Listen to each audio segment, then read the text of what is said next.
Yeah, baby! Let's go! Bass fishing is about a powerful passion.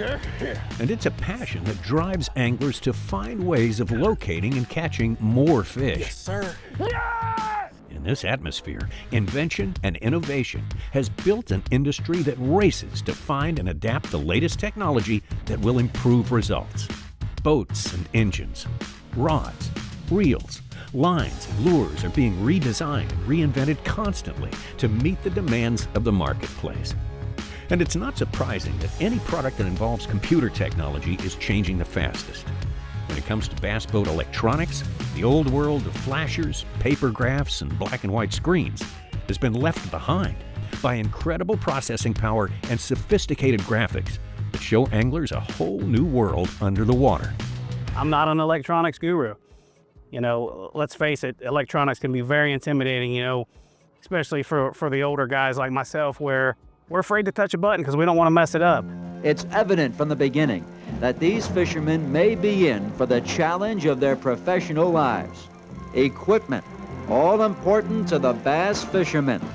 And that which is used at the Classic is designed especially for the toughest competition of them all. I saw hummingbirds on all my heroes' boats. So at 16 years old, I'm saving my money to go buy a hummingbird. I think they were the official sponsor of the Classic from, you know, the late 70s into the 90s. Scientifically oriented anglers outfitted with the latest and best in power and sophisticated electronics, equipment that has changed fishing and the people who do the fishing. When I was 16 years old and I had my little hummingbird unit, I went out and I found fish. You know, I'm just looking down with sonar. Advancements that have been made in recent years have certainly made my life easier. I have Lake Master mapping that I'll be running in conjunction with sonar on the front. They're all synced together, so they're talking, they're networking together. All my waypoints will be shared. I have a Minn Kota Ultrax with 360 imaging on the bow, and all of this is synced up. It's all working together with a one boat network, and I guarantee you, if I lose, it won't be because I don't have the best technology on my boat. This new Mega Live 2, you can run that out to 150 feet and you can see your bait hit the water at 100 feet. And to be able to track that bait all the way down there to that fish is amazing for me. Today's sonar is incredibly powerful. It represents a huge advance in vision for the anglers. Oh, he's coming, he's coming. They are able to not only find individual and groups of fish, but also see the fish's interaction with their baits. Come on in the boat. Can you see it? I mean, look at it real quick. That is a ball of bait right there. And usually you throw this in there and just let it sink and they come off the bait and come over there and just eat it. They're seeing the one that's falling slow. Come on with it. There he is. Oh yeah. Oh, you're gonna like this one. Some suckers are biting. Look at the graph, dude. Look at the graph right now. Right here. They're going nuts. You get all excited, dude. It's like getting buck fever.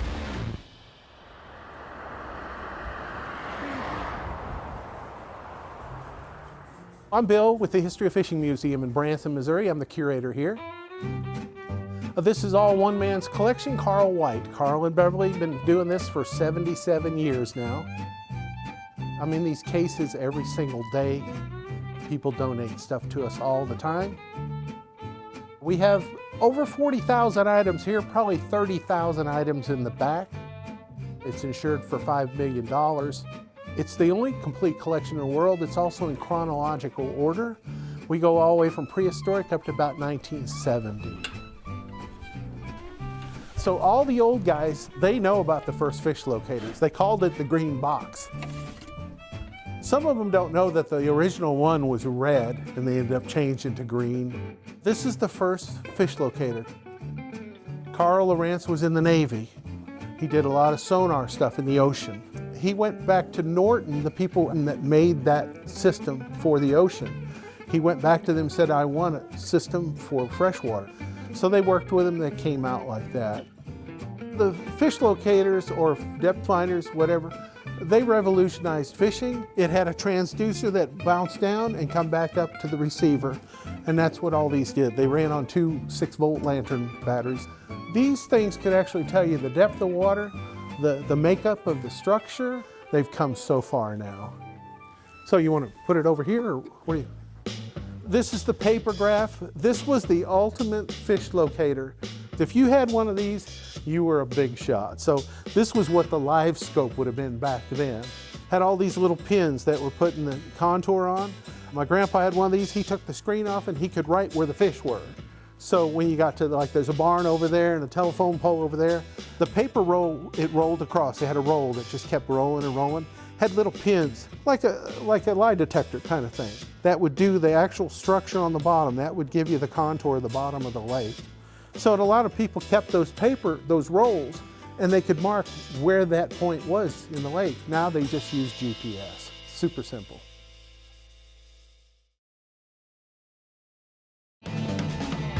You're watching The Cast, presented by Bass Pro Shops.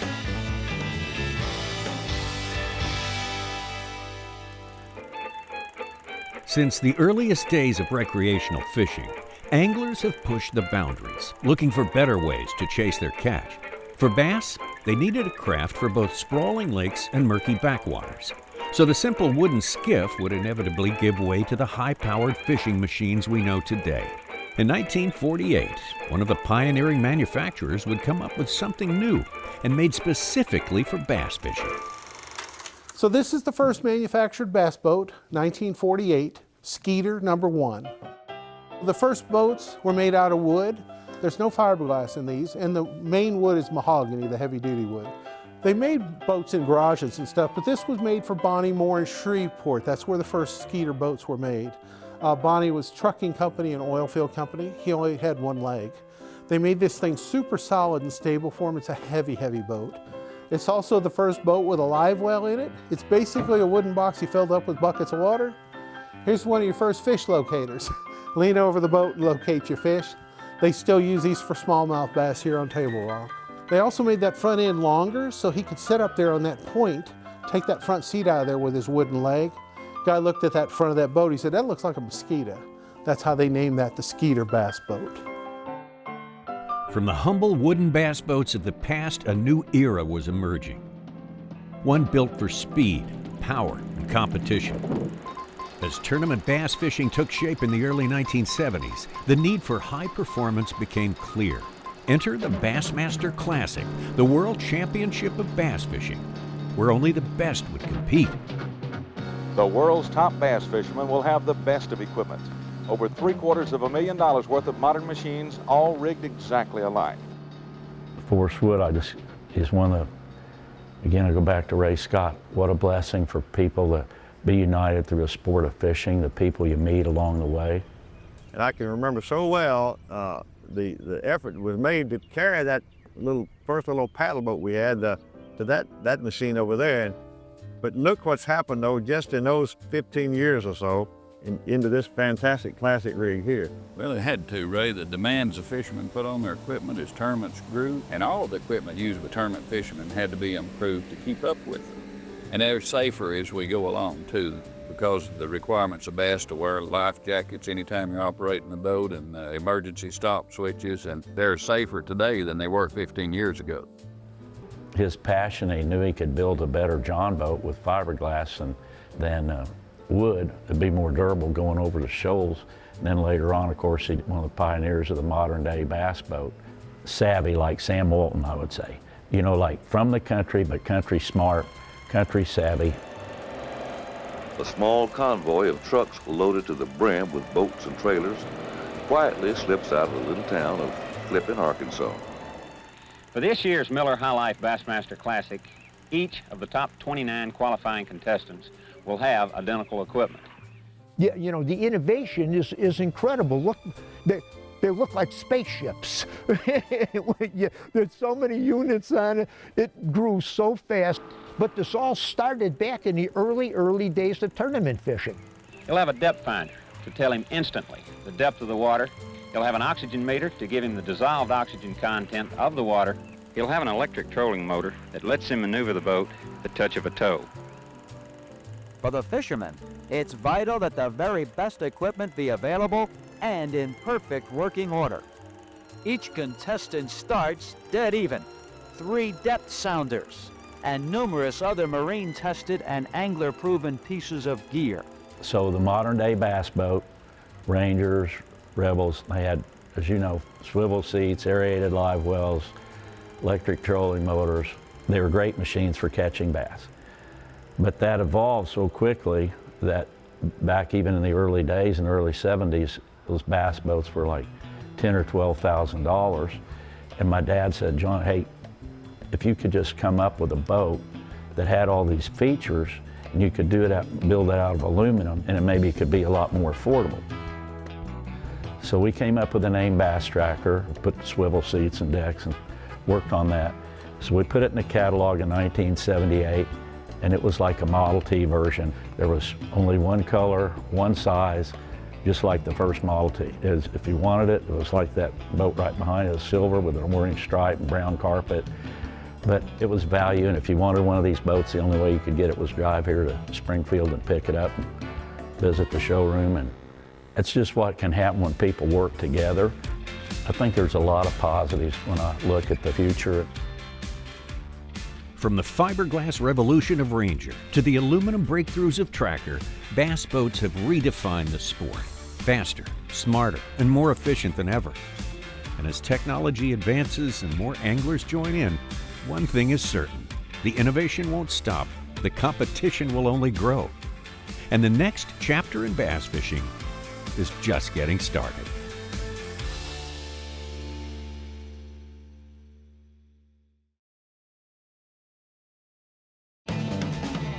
You're watching The Cast, presented by Bass Pro Shops.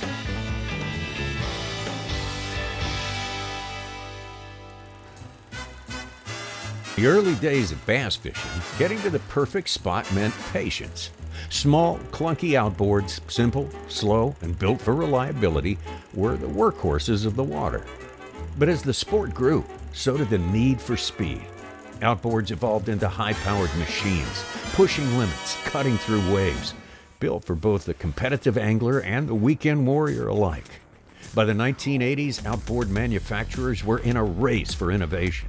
Advancements in fuel injection, precision machining, and lightweight alloys pushed performance to new heights. But where did it all begin? Let's take a look at the very first outboard motor and see just how far we've come. So this is the first outboard motor. It was actually electric. It was 6 volts. The motor was underwater. They called it the submersible, so the motor stayed cool. The wires came through here. You steered it with the wires, and that was your speed control. Did about 4 miles an hour, but it took a 400-pound wet cell railroad battery to get it. How you got that in the boat, don't know, but it was 400 pounds of glass, lead, and sulfuric acid. They got tired of the battery. Then they went to gas over here.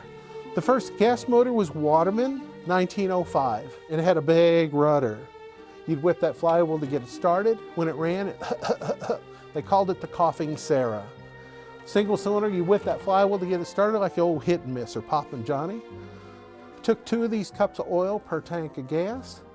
Had a spark advance like a Model T on it.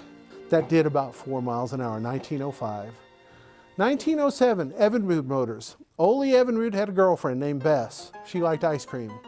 He would row her across the lake to get her ice cream and row her back. A couple miles, it was killing him. He had to figure out a better way.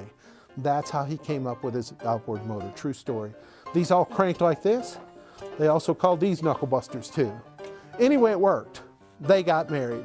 Big old propeller, and these were water cooled. Single cylinder did 4 miles an hour, 2-cylinder did 7 miles an hour. Here's a picture of Ole Evinrude in his 3-piece suit and his fedora hat. That was a big deal. Like Sunday go to church, then go out in the boat and show everybody you got a motor.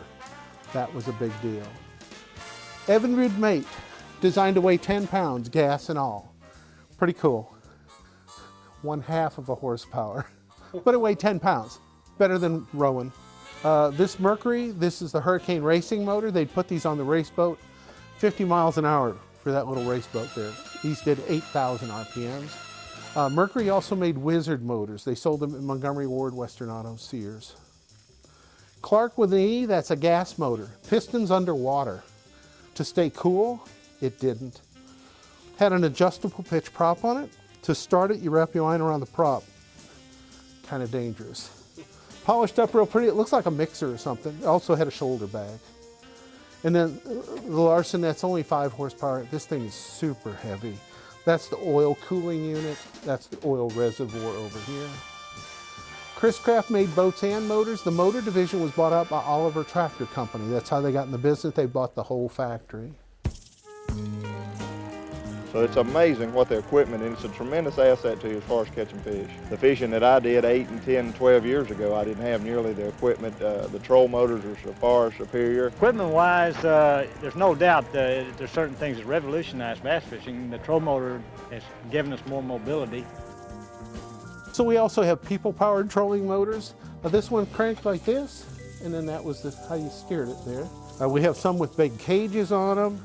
That had a spring inside of there, and that's what ran, it was like a speedometer cable that drove the propeller. So these are people-powered motors. You put this on the front of the boat, you pedal it, you steer it with this. This one, you put it on the back of the boat, you pedal it, you steer it with your butt, whatever way you lean. Pretty cool for 100 years ago.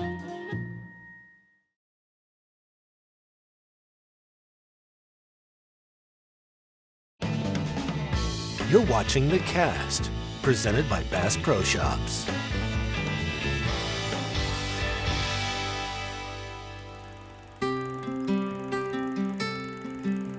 Everyone has a favorite fishing rod.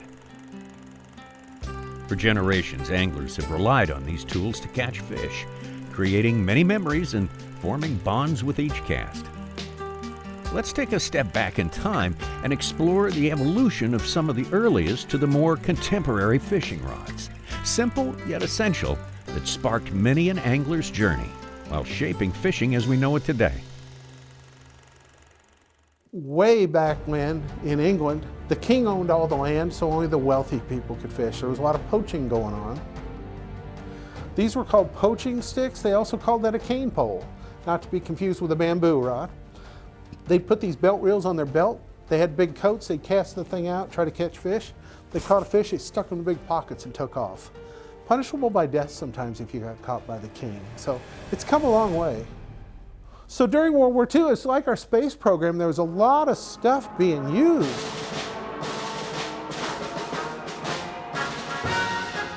In the 40s, World War II, that's when fiberglass rods were coming out. They used them for wing strut supports. They were square, but that's where fiberglass started. And then it went from there. These are solid rods. Then they started doing hollow rods. Lots of innovations. Here's one of the first metal rods. This is called a built-in, the Hurd Supercaster. You could tell he was a gun maker. That's also one of those metal rods they said was an antenna off a World War II Army tank. It's true. All the antennas for World War II were made by fishing rod manufacturers. I have another one here, same handle and everything. First, fiberglass rods were all square, but you could tell that he was a gun maker. Beautiful rod. That all started in the 40s. They had all kinds of these blanks and they started making rods and found out that fiberglass was really good for fishing rod manufacturing. Most of the first fiberglass rods were square. The first ones, they were like a yellowish color or greenish color, natural colors. So now we're in the 60s. Bassmasters, the tournaments, if you went to Beaver Lake, these are the rods they were using. They were hollow fiberglass rods, a lot more action than the solid fiberglass rods or the bamboo rods. So it came a long way fast in the 60s and 70s. This one was called an under-reel rod. The reel was underneath the rod and then the eyes were on the bottom. Today there's even people making rods with spiraled because they believe it comes off that reel in a spiral. It does. And they think those eyes going in a spiral will make it go cast better. In the 1980s and 90s, bass fishing superstars took rods to a whole new level. Some with their very own signature lines. The team that we had the top money winners in the B.A.S.S circuit. We've been involved with the Bass organization from the very beginning. We had Larry Nixon, Rick Clunn, Denny Brower. Denny Brower has done it. We were probably one of the first companies that kind of developed technique-specific rods and reels. All-time record for a classic win. Rick Clunn became predominantly a good crankbait guy. So this actually is interesting because it had a telescopic handle, and this became important for putting it in your rod locker. But also, this is almost to this day, they still use the technique. This is a fiberglass rod because you want the bait to work properly. So this is a slower reacting rod, so it allows the fish to inhale it better.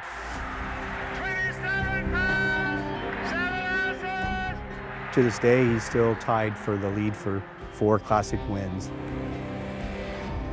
George Cochran, another, of course, great person. Now, it's funny that they don't really see these very often. These are the pistol grip models. Back in the day, these were super popular, but the action, again, is designed for topwater baits. It's a little softer tip, so you can get the baits to work in a better action that way. This one here is Denny Brower's flipping rod. It's again a telescopic blank, so this actually goes inside the handle, and a stiffer blank basically just used for flipping and pinching, and Denny was one of the best at it. You almost have to use all of these kinds of techniques in bass fishing at some time. We were sort of lucky that the guys that we picked were the right guys, because they just kept winning after we picked them. The tournaments were the driving force behind all of this stuff, the innovation, because you push the limit. How far can you run? How big of a waves can you go into? You were on different water, different places. It was a never-ending learning curve that the tackle in the marine industry and even the tourism industry, everywhere we went, we learned something different. And see these young kids come in, these younger guys come in, you know, they're going to be the next ball carriers to mold and shape this stuff.